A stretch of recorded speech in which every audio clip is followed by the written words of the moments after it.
on us also being students, but it's also useful because being current students, we're able to understand what the students are going through as well. Mm-hmm. We would have started with the course restructure and assessment criteria for students.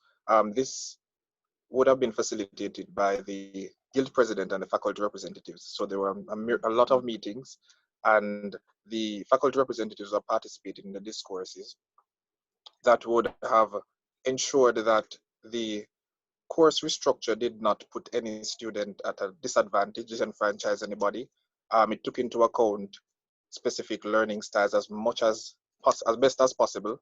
Um, and something that came out of our discussion is that we tend to find that the delivery of courses are in line with how the lecturer is, and sometimes it doesn't take into account the needs of the student. Yeah. And so it was very important that as guild counselors we aligned the best practices in terms of achieving the learning objectives and the best student outcome for the online platforms. Mm-hmm. Then we would have realized as well that there are a number of students who are now being faced with what we consider now the digital divide. Mm-hmm. And so as a guild, the president, in conjunction with the office of the principal, would have started the tablet loan scheme, and they've received a number of tablets, and at present they're distributing it through the local libraries. I think an email was sent out recently regarding this specific initiative. Through my office in particular, I'm taking charge of the data plans, because that's another side of it.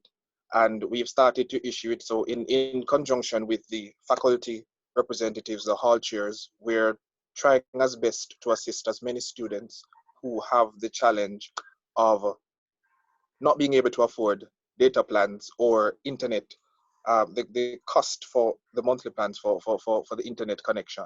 So Mm-hmm. that is something. The data plans that I'm working with is in conjunction with the UAA as well.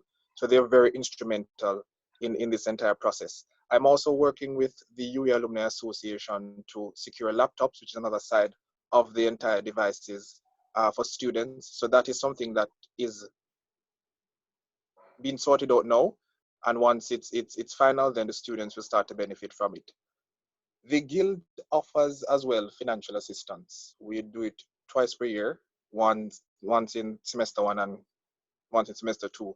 But the vice president of services and special project has found it necessary that we do a third disbursement, especially in light of the fact that a number of financial resources have been compromised for students.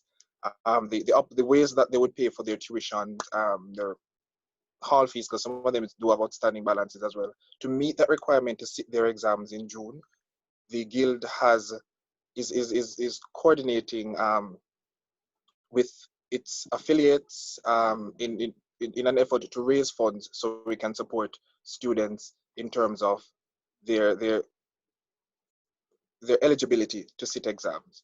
Okay. The recently as well, I think it was this weekend, yes, the Saturday past, there was we do find that a lot of students are, of course, are being affected in terms of their mental health.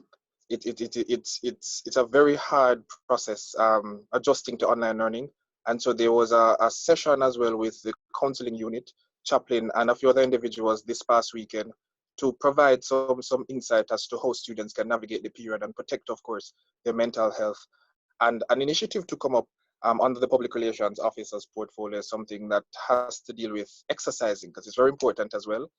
Doctors have said that if you have that blood flowing, it assists with the academic process, and of course students can facilitate the ideal academic outcome that they want. So those are the things that we have done so far and are going to do in the future. Okay, thank you, Mr. McIntosh. So, but the students would like